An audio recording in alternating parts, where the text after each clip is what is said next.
আজ থেকে প্রায় ৩ মিলিয়ন বছর আগে বাজা ক্যালিফোর্নিয়ার উপকূলের কোনো এক জায়গায় সমুদ্রে একটি হাঙ্গরের বাচ্চার জন্ম হয়, যে ৩.৫ মিলিয়ন বছর ধরে তার নিজের প্রজাতির কাউকে দেখেনি। এটা কারো জন্যই সুখবর নয়, কারণ এই বাচ্চাটি ইতিমধ্যেই ২ মিটার লম্বা, ওজন প্রায় ১৫০ পাউন্ড এবং এটি এযাবৎকালের সবচেয়ে বড় শিকারী হাঙ্গরের বংশধর। আগামী ২০ বছরের মধ্যে মাত্র ১ মাস বেঁচে থাকার জন্য একে একটি কিলার হোয়েলের সমপরিমাণ ক্যালোরি গ্রহণ করতে হবে, যা এই জীবটিকে ধারণ করার ক্ষেত্রে আধুনিক সমুদ্রের সক্ষমতা নিয়ে একটি আকর্ষণীয় প্রশ্ন তোলে। তবে সে চিন্তা পরের জন্য তোলা থাক, কারণ এখন তোমার সামনে আরও জরুরি সমস্যা রয়েছে, যেমন তুমি একটি মেগালোডন বাচ্চা এবং সবাই তোমাকে খেতে চায়। বাজা ক্যালিফোর্নিয়ার উপকূলের একটি অগভীর উপসাগরে এক মঙ্গলবারে তোমার জন্ম হয়েছিল। আর প্রথম যে জিনিসটা তুমি লক্ষ্য করো তা হলো তোমার মাকে কোথাও খুঁজে পাওয়া যাচ্ছে না। সে তোমাকে ঘৃণা করে। তুমি এখন একজন অনাথ, যা সম্পূর্ণ স্বাভাবিক, কারণ আমার বাবার মতোই হাঙ্গররা সন্তান পালন করে না। আর সত্যি বলতে, তুমি ভবিষ্যতে যা হতে চলেছ তা বিবেচনা করলে এটাই হয়তো সবচেয়ে ভালো। তোমার দৈর্ঘ্য ইতোমধ্যেই ২ মিটার, যা মোটামুটি একজন পূর্ণবয়স্ক মানুষের সমান,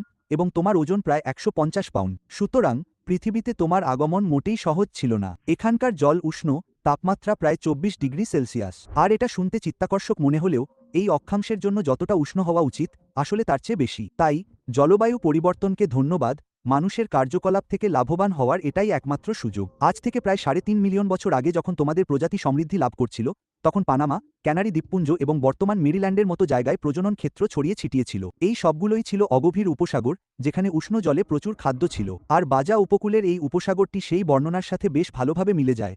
তবে একটি গুরুত্বপূর্ণ পার্থক্য রয়েছে, আর তা হল মিয়ন মহাসাগর বিশাল এলাকা জুড়ে ধারাবাহিকভাবে উষ্ণ ছিল।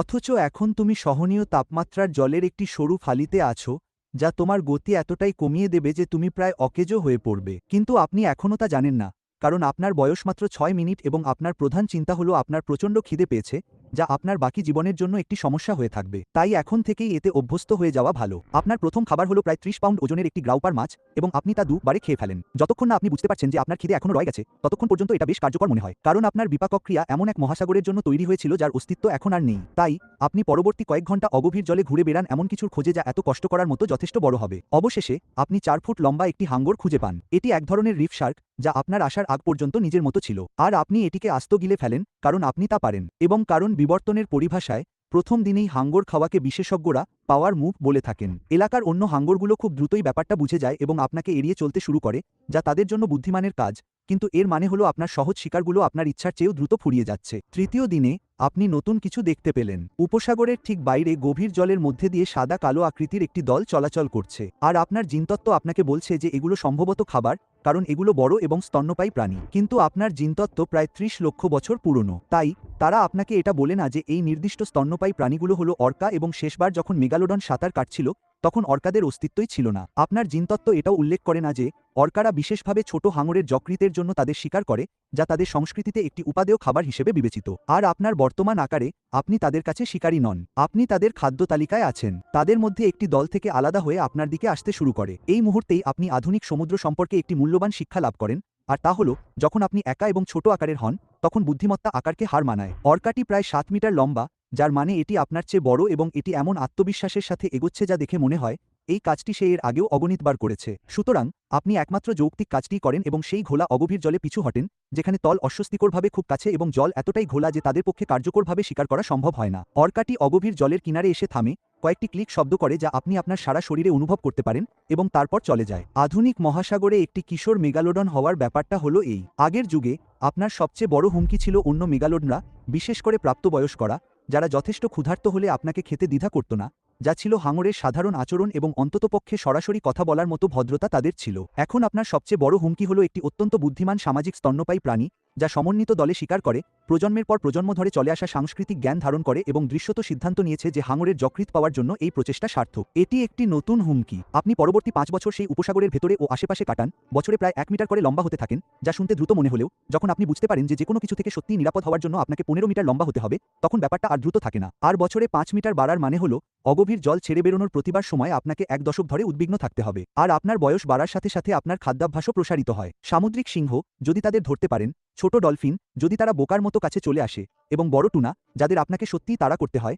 যা বেশ বিরক্তিকর, কারণ আপনার শরীর স্বল্প সময়ের জন্য অতর্কিত আক্রমণের জন্য তৈরি, দীর্ঘক্ষণ তাড়া করার জন্য নয়। আপনি যে সমস্যায় বারবার পড়ছেন তা হল আধুনিক মহাসাগরে মিয়ন যুগের মহাসাগরের তুলনায় প্রায় ৭০% কম বড় শিকার রয়েছে, যা সহজ ভাষায় বলতে গেলে আপনার ডিএনএ যে ভোজের আশা করে তা আসলে নেই।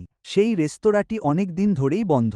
যদি আপনার জন্ম ৩০ লক্ষ বছর আগে হতো, তাহলে এই উপসাগরটি ছোট বলিন তিমি দ্বারা পরিবেষ্টিত থাকত, ৫ থেকে ১০ মিটার লম্বা, ধীরগতির, প্রচুর পরিমাণে উপলব্ধ এবং এত চর্বিতে পূর্ণ যে তা আপনাকে কয়েক সপ্তাহ ধরে ভরিয়ে রাখতে পারত। এখন আছে সামুদ্রিক সিংহ, যা ঠিক আছে, কিন্তু তারা তিমি নয়। আর মাঝে মাঝে ডলফিন, যা আবার ঠিক আছে, কিন্তু তিমি নয়, এবং প্রচুর মাছ যেগুলো খাওয়ার জন্য তুমি সত্যি বলতে অনেক বেশি বড়, কিন্তু তুমি সেগুলো খাও কারণ এর বিকল্প হলো অনাহারে থাকা। তোমার বৃদ্ধির হার বজায় রাখার জন্য যথেষ্ট খাবার খুঁজে বের করতেই তুমি তোমার পূর্বপুরুষদের চেয়েও বেশি শক্তি খরচ করছো। আর তুমি বুঝতে শুরু করেছো কেন তোমার প্রজাতি বিলুপ্ত হয়ে গিয়েছিল, যা ৫ বছর বয়সী একটি হাঙরের জন্য বোঝাটা বেশ অদ্ভুত। কিন্তু পরিস্থিতি এখন এমনই। ৫ মিটার লম্বা হওয়ায় তুমি এই উপসাগরের জন্য অনেক বড়। এখন তোমার পেট বালিতে ঘষা খাচ্ছে, আর যে শিকারগুলো এখনও আছে তারা তোমাকে এড়িয়ে চলতে শিখেছে। আর একদল অর্কা গত ১ সপ্তাহ ধরে প্রবেশপথের আশেপাশে এমনভাবে ঘোরাঘুরি করছে যেন তারা তোমার কোনো ভুলের অপেক্ষায় আছে। তাই তুমি একটি সিদ্ধান্ত নাও, আর তা হলো তুমি এখান থেকে চলে যাবে এবং খোলা সমুদ্রে পাড়ি দেবে, কারণ এখানে থাকার অর্থ হলো ধীরে ধীরে অনাহারে থাকা, আর চলে যাওয়ার অর্থ হলো সম্ভবত অর্কাদের হাতে মারা যাওয়া। কিন্তু অন্তত দ্বিতীয় বিকল্পটির সম্ভাবনা বেশি। তাই আপনি রাত পর্যন্ত অপেক্ষা করেন যখন অর্কারা কম সক্রিয় থাকে, এবং আপনি উপসাগর থেকে বেরিয়ে এমন জলে নামেন যা আপনার অভিজ্ঞতার চেয়েও গভীর এবং ঠান্ডা। প্রথম যে জিনিসটা আপনি লক্ষ্য করেন তা হলো সমুদ্রটা যতটা খালি থাকার কথা তার চেয়েও বেশি খালি। আপনার জিন আপনাকে বলছে যে সব জায়গায় তিমি থাকার কথা, কিন্তু নেই। আর এটা বেশ বড় একটা সমস্যা হতে চলেছে। ২ বছর কেটে যায় এবং খোলা সমুদ্র আপনাকে এমন সব জিনিস শেখায় যার জন্য আপনার জিন আপনাকে প্রস্তুত করেনি। আর তা হলো মূলত সবকিছু, কারণ বিবর্তন পুরো গ্রহের শীতল হয়ে যাওয়া এবং আপনার বেশিরভাগ খাদ্যের বিলুপ্তির বিষয়টি বিবেচনা করে না। আপনি এখন ১০ মিটার লম্বা, যা এতটাই বড় যে বেশিরভাগ প্রাণী আপনাকে একা ছেড়ে দেয়, আর যারা ছাড়ে না তারা হয় বিভ্রান্ত অথবা নিজেদের জীবন শেষ করে দিতে চায়। কিন্তু তখনও একটা বিরক্তিকর সমস্যা থেকে যায়, যেখানে আপনার দিনে প্রায় ৯৮,০০০ ক্যালোরি খাওয়া প্রয়োজন, এবং সমুদ্র তা সরবরাহ করতে ক্রমাগত ব্যর্থ হচ্ছে। তাই যখন আপনি উপকূল বরাবর উত্তর দিকে পরিযায়ী একটি ধূসর তিমি মা ও তার বাচ্চাকে দেখতে পান, আপনি দ্বিধা করেন না, কারণ আপনাকে এই কাজের জন্যই তৈরি করা হয়েছে এবং আরও কারণ আপনি গত ৩ সপ্তাহে ভালো কিছু খাননি। বাচ্চাটি ৮ মিটার লম্বা, যা শুনতে বেশ বড় মনে হয়, যতক্ষণ না আপনার মনে পড়ে যে আপনি ১০ মিটার লম্বা এবং আপনার এমন চোয়াল আছে যা দিয়ে একটা গাড়িও কামড়ে ছিঁড়ে ফেলা যায়। মা তিমিটি ১৫ মিটার লম্বা, যা শুনেই একটা সমস্যা বলে মনে হয়। তাই আপনার মনে পড়ে যে আপনি মা তিমির সাথে লড়াই করতে চাইছেন না, আপনি চাইছেন সে কিছু বোঝার আগেই তার বাচ্চাটাকে খেয়ে ফেলতে। কি দারুণ বুদ্ধি আপনার! তাই আপনি নিচ থেকে উঠে আসেন, যা ওত পেতে আক্রমণের সাধারণ নিয়ম, এবং বাচ্চাটির শরীরের পাশে একটা পরিষ্কার কামড় বসিয়ে দেন। এক ঝটকায় প্রায় ২০০ পাউন্ড মাংস আর চর্বি ছিঁড়ে বের করে আনেন, আর সাথে সাথেই পানিতে রক্ত ছড়িয়ে পড়ে। বাচ্চাটি সাঁতার কাটার চেষ্টা করে, যা একটু বেশিই আশাবাদী চিন্তা, কারণ সে এইমাত্র তার শরীরের একটা অংশ হারিয়েছে যা একটা ফ্রিজের সমান। আর মা তিমিটা আপনাকে ধাক্কা দিতে শুরু করে, যা বোধগম্য, কিন্তু অকার্যকরও বটে, কারণ আপনি ইতিমধ্যেই পিছু হটেছেন এবং শুধু অপেক্ষা করছেন। এখন রক্তক্ষরণে বাচ্চাটির মারা যেতে প্রায় ৪০ মিনিট সময় লাগে, আর সেই সময়টায় মা তিমিটা ওর সাথেই থাকে, এমন সব শব্দ করতে থাকে যা আপনি আপনার দাঁত দিয়ে অনুভব করতে পারবেন। আর এটাই সেই মুহূর্ত যখন আপনি কিছু অনুভব করতে পারতেন, যদি আপনার কিছু অনুভব করার ক্ষমতা থাকতো। কিন্তু আপনি ছিলেন একটা হাঙ্গর, তাই এর পরিবর্তে আপনি শুধু তার চলে যাওয়ার জন্য অপেক্ষা করেন, আর তারপর আপনি পরবর্তী ৬ ঘন্টা ধরে খেতে থাকেন। একটা তিমির বাচ্চা থেকে প্রায় ৬০ দিনের ক্যালোরি পাওয়া যায়, যার মানে হলো এই একটা শিকার খেয়েই আপনি ২ মাস চালিয়ে নিতে পারবেন। আর উপসাগর ছাড়ার পর থেকে এটাই আপনার দেখা সবচেয়ে কার্যকর হিসাব। এটা একটা শক্তিশালী কৌশল। ৩ মাস পরে আপনার প্রথম গ্রেট হোয়াইট হাঙ্গরের সাথে দেখা হয়, এবং সেই সাক্ষাৎ প্রায় ৮ সেকেন্ড স্থায়ী হয়, যা গ্রেট হোয়াইটটির আপনাকে দেখতে, আপনি যে তার দ্বিগুণ লম্বা তা বুঝতে এবং তারপর পুরোপুরি এলাকা ছেড়ে চলে যেতে সময় লাগে। এটা কয়েকটি কারণে আকর্ষণীয়। প্রথমত, যখন তোমাদের প্রজাতি ছিল, তখন গ্রেট হোয়াইট শার্কের অস্তিত্বই ছিল না। দ্বিতীয়ত, তোমরা বিলুপ্ত হয়ে যাওয়ার পর যে শূন্যস্থান তৈরি হয়েছিল তা পূরণ করার জন্যই হয়তো তারা বিশেষভাবে বিবর্তিত হয়েছে। এর মানে হলো, এক অদ্ভুত উপায়ে এই গ্রেট হোয়াইট শার্কটি এখানে আছে শুধুমাত্র এই কারণে যে তোমাদের প্রজাতি বিলুপ্ত হয়ে গিয়েছিল এবং এখন তোমরা ফিরে এসেছো। সুতরাং ব্যাপারটা বেশ অস্বস্তিকর। গ্রেট হোয়াইট শার্কটি একটি দ্বীপের কাছে শিল শিকার করত, আর এখন তোমরাও একটি দ্বীপের কাছে শিল শিকার করছো এবং গ্রেট হোয়াইটটি হয়তো সম্পূর্ণ অন্য কোথাও আছে, সম্ভবত পরিচয় সংকটে ভুগছে। তোমরা ২ দিনে ৬টি শিল খাও, যা তোমাদের ক্যালোরির চাহিদা খুব সামান্যই পূরণ করে, কিন্তু অন্তত কিছু তো হলো। আর তোমরা একটি ধারা লক্ষ্য করতে শুরু করো, আর তা হলো, তোমরা যেখানেই যাও অন্যান্য শিকারী প্রাণীরা সেখান থেকে চলে যায়। অর্কারা তাদের পথ পরিবর্তন করে, হাঙররা শিকারী দল ত্যাগ করে। তোমরা শুধুমাত্র অস্তিত্ব দিয়েই তোমাদের এলাকার প্রতিটি বড় প্রাণীর আচরণ পরিবর্তন করে দিচ্ছ, যা বেশ চিত্তাকর্ষক হতো যদি না এটি এই প্রমাণ না দিত যে এই বাস্তুতন্ত্র তোমাদের নিয়ে কি করবে তা বুঝে উঠতে পারছে না। এই হারিয়ে যাওয়া জগতে তোমাদের কোনো স্থান নেই। সুতরাং আপনি তিমির পরিযায়ী পথ অনুসরণ করে উত্তরের দিকে যেতে শুরু করেন, কারণ তিমিরা পরিযায়ী আর আপনার তিমি খাওয়ার প্রয়োজন আছে। তাই হিসাবটা খুবই সহজ। তিমিরা বেরিং সাগরের দিকে যাচ্ছে, যা ঠান্ডা, বড্ড বেশি ঠান্ডা, এবং প্রায় ১২ ডিগ্রি সেলসিয়াস তাপমাত্রায় আপনার শরীরের কার্যক্ষমতা কমে যেতে শুরু করে। তাই আপনি প্রায় ৪০ ডিগ্রি উত্তর অক্ষাংশে থেমে যান এবং তাদের দক্ষিণে ফিরে আসার জন্য অপেক্ষা করতে থাকেন। এটা এমন একটা সমস্যা যা আপনার পূর্বপুরুষদের কখনো ছিল না, কারণ মিয়ন যুগে সমুদ্রের জল সর্বত্র উষ্ণ ছিল এবং তিমিদের এমন কোনো মেরু আশ্রয়স্থল ছিল না যেখানে তারা আপনার থেকে লুকিয়ে থাকতে পারত। এখন তাদের আছে। তারা সারা গ্রীষ্মকাল এমন জলে খায় যা আপনি সহ্য করতে পারেন না এবং তারপর বছরে হয়তো 6 সপ্তাহের জন্য আপনার বিচরণ ক্ষেত্রের মধ্যে দিয়ে পরিযায়ী হয়ে ফিরে আসে, আর এটাই আপনার জন্য সুযোগ। বছরের বাকি সময় আপনি যা কিছু খুঁজে পান তাই শিকার করেন, যা আজ কিনা একদল স্পার্ম তিমি, আর এর ফল সংশ্লিষ্ট সকলের জন্যই খারাপ হয়। আপনি বাচ্চা তিমিগুলোর মধ্যে একটাকে লক্ষ্য করেন, কারণ আপনি তো সেটাই করবেন, আর স্ত্রী তিমিগুলোর সাথে সাথে লেজ বাইরের দিকে করে সেটিকে ঘিরে একটা বৃত্ত তৈরি করে ফেলে। এটা একটা আত্মরক্ষামূলক কৌশল যা তিমিরা সম্ভবত গত 30 লক্ষ বছরের মধ্যে কোনো এক সময় আবিষ্কার করেছে। আপনি তাদের পাশ কাটিয়ে যাওয়ার চেষ্টা করেন, কারণ আপনার খিদে পেয়েছে এবং ওই বাচ্চা তিমিটাই আপনার খাবার। আর স্ত্রী তিমিগুলোর মধ্যে একটা তার লেজ দিয়ে আপনাকে আঘাত করে। আঘাতটা আপনাকে গুরুতরভাবে আহত করার জন্য যথেষ্ট নয়, কিন্তু এটা আপনাকে নতুন করে ভাবতে বাধ্য করে যে এই খাবারের জন্য এমন একাধিক তিমির আঘাত সহ্য করাটা কি আদৌ যুক্তিযুক্ত, যারা স্পষ্টতই জানে তারা কি করছে। তাই আপনি চলে যান। এটা একটা গুরুত্বপূর্ণ সিদ্ধান্ত হবে। যা স্পষ্ট হয়ে উঠছে তা হলো আপনি আপনার পূর্বপুরুষদের চেয়ে 3 থেকে 4 গুণ বেশি ঘন ঘন শিকার করছেন। শিকারের খোঁজে আপনি দ্বিগুণ পথ ভ্রমণ করছেন, আর আপনার শক্তি এমনভাবে খরচ হচ্ছে যেন আপনি জানালা খোলা রেখে ঘর গরম করার চেষ্টা করছেন।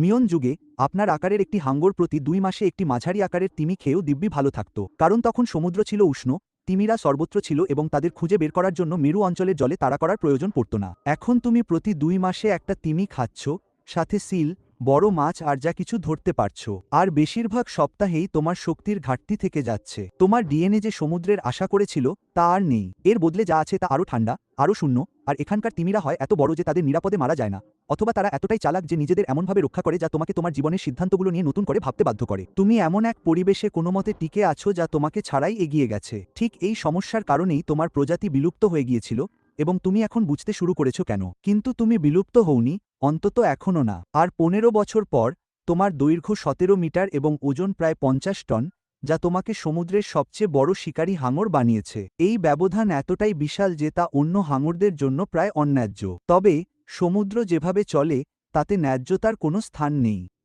এই আকারে একদল অত্যন্ত উদ্যমী অর্কা ছাড়া আর কিছুই তোমাকে মারতে পারবে না। আর তারপরেও তাদের আপনাকে সঠিক মেজাজে ধরতে হবে, অর্থাৎ যখন আপনি অন্যমনস্ক বা আহত থাকবেন। কারণ আপনার দিনটা ভালো থাকলে আপনি তাদের একজনকে কামড়ে 2 টুকরো করে ফেললেও বাকিরা খুব তাড়াতাড়ি ব্যাপারটা বুঝে যাবে। তাই আপনি গত 1 দশক ধরে একই পথে টহল দিয়ে আসছেন, যেটা বাজা থেকে উত্তর ক্যালিফোর্নিয়া পর্যন্ত গিয়ে আবার নিচে নেমে আসে এবং তারপর মাঝে মাঝে হাওয়াই পর্যন্তও যায়, যা নির্ভর করে হাম্পব্যাক তিমিদের প্রজননকালের ওপর। আর এই পথটা এখন মূলত আপনারই, কারণ আপনি যখন আসেন তখন অন্য সব বড় শিকারী প্রাণী অন্য কোথাও থাকতে শিখে গেছে। যে গ্রেট হোয়াইট শার্কগুলো একসময় উপকূলে শিল শিকার করত, তারা তাদের কার্যকলাপ আরও উত্তরে ঠান্ডা জলের দিকে সরিয়ে নিয়েছে, যেখানে আপনি তাদের অনুসরণ করবেন না। আর যে অর্কাগুলো একসময় এই শিকারের জায়গাগুলোর মালিক ছিল, তারাও এখন আপনাকে পুরোপুরি এড়িয়ে চলে, কারণ আপনি বছরের পর বছর ধরে আলাদা আলাদা ঘটনায় তাদের দুজনকে মেরে ফেলেছেন। তারা শিখেছে। বুদ্ধিমান শিকারের এটাই বৈশিষ্ট্য। তারা মনে রাখে যে তিমির সংখ্যাও পরিবর্তিত হচ্ছে। বিশেষ করে মা তিমিরা আপনাকে যেখানে দেখা গেছে সেই সব এলাকা এড়ানোর জন্য ভিন্ন ভিন্ন পরিযায়ী পথ ধরতে শুরু করেছে, যা এমন একটি 50 টন ওজনের হাঙরের বিরুদ্ধে একটি যুক্তিসঙ্গত প্রতিক্রিয়া যে কিনা 15 বছর ধরে তাদের বাচ্চাদের খেয়ে আসছে। কিন্তু এটি আপনার কাজকেও আরও কঠিন করে তুলছে,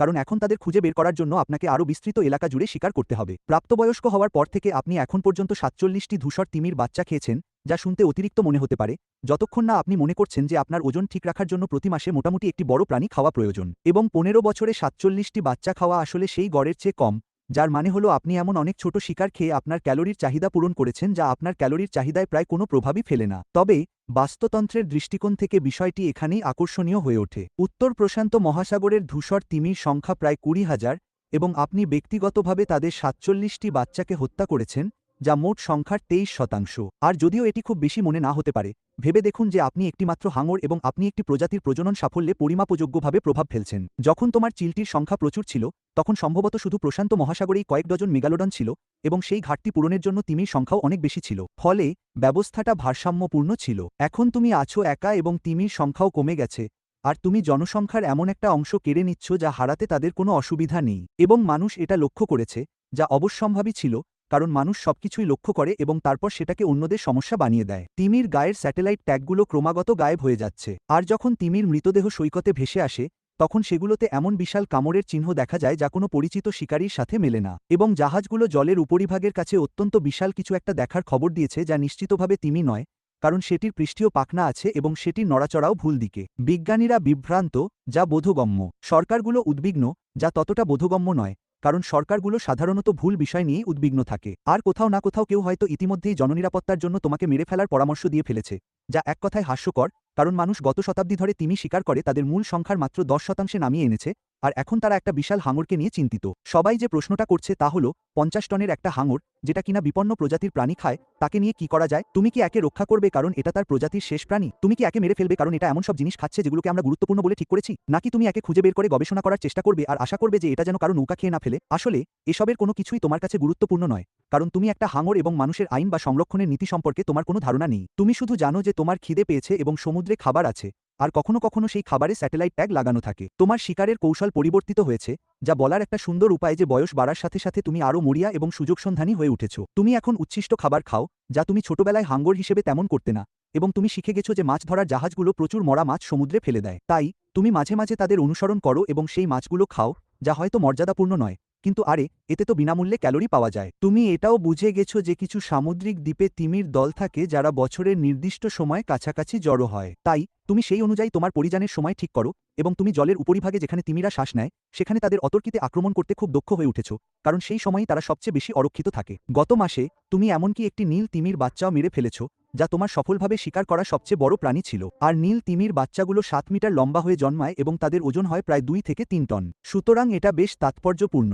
মা তিমিটি ছিল 25 মিটার লম্বা এবং তার ব্যাপারে তোমার কিছুই করার ছিল না। সে অনেক বড়, অনেক দ্রুত এবং অনেক বেশি সতর্ক। আর যদি তুমি একটি পূর্ণবয়স্ক নীল তিমির সাথে লড়াই করার চেষ্টা করতে, তাহলে সম্ভবত শেষ পর্যন্ত তুমিই জিততে, কিন্তু সেই প্রক্রিয়ায় তুমি সম্ভবত গুরুতরভাবে আহতও হতে। আর একটি আহত মেগালোডন মানেই একটি মৃত মেগালোডন, কারণ ভাঙা হাড় নিয়ে কার্যকরভাবে শিকার করা যায় না। তাই তুমি অপেক্ষা করেছিলে যতক্ষণ না গভীর ডুবের সময় বাচ্চাটি আলাদা হয়ে যায়। তুমি নিচ থেকে উপরে উঠে এলে এবং এক কামড় দিলে, যা যথেষ্ট ছিল।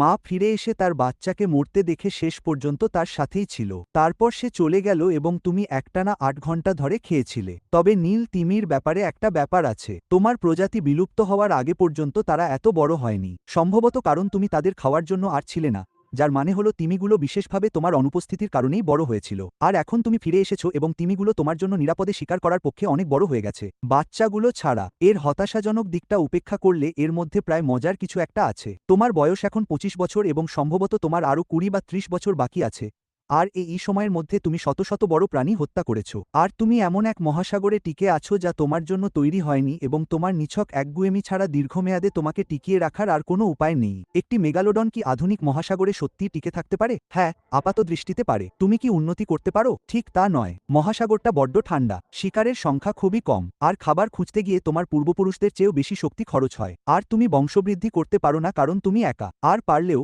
তোমার আকারের হাঙরের একটি দলকে টিকিয়ে রাখার মতো যথেষ্ট খাবার নেই। তাই তুমি সাঁতার কাটতে থাকো, তুমি শিকার করতে থাকো এবং এমন এক হারিয়ে যাওয়া জগতে টিকে থাকো যা 30 লক্ষ বছর আগে তোমাকে ছাড়াই এগিয়ে গেছে। তুমি আবারও শেষ মেগালোডন, ঠিক যেমনটা তোমার প্রজাতি তার শেষ সময়ে ছিল। তবে এবার তোমাকে টিকিয়ে রাখার মতো কোনো জনগোষ্ঠী নেই। তুমি শুধু একটি হাঙর, তিমির পরিযায়ী পথের মাঝে চক্কর দিচ্ছ, আর ধীরে ধীরে তোমার সব উপায় ফুরিয়ে আসছে। আধুনিক মহাসাগর একটি মেগালোডনকে কোনোমতে টিকিয়ে রাখতে পারে, কিন্তু শুধুমাত্র যদি সেই মেগালোডন তার পূর্বপুরুষদের চেয়ে 3 গুণ বেশি পরিশ্রম করতে রাজি থাকে এবং এটা মেনে নেয় যে এমন এক বাস্তুতন্ত্রে সে কখনোই একটি ভূতের চেয়ে বেশি কিছু হতে পারবে না, যে বাস্তুতন্ত্র তাকে ইতিমধ্যেই ভুলে গেছে। ব্যাস, এটাই উত্তর। একটি মেগালোডন কি আমাদের বর্তমান মহাসাগরে টিকে থাকতে পারে? হ্যাঁ, কিন্তু এর একটি বড় শর্ত আছে। যদি এই ভিডিওটি দেখে আপনার ভালো লেগে থাকে, তাহলে অবশ্যই একটি লাইক দিন এবং নিচে কমেন্ট করে জানান যে আধুনিক পরিবেশে আর কোন ডাইনোসর দেখতে চান। অনুগ্রহ করে চ্যানেলটি সাবস্ক্রাইব করুন, পোস্ট নোটিফিকেশন বাটনটি চাপুন যাতে আমাদের ভবিষ্যতের কোনো আপলোড আপনার মিস না হয়, এবং টিকটক ও ইনস্টাগ্রামে আমাদের ফলো করুন যাতে সেখানেও আমাদের ভবিষ্যতের কোনো কন্টেন্ট আপনার মিস না হয়। আর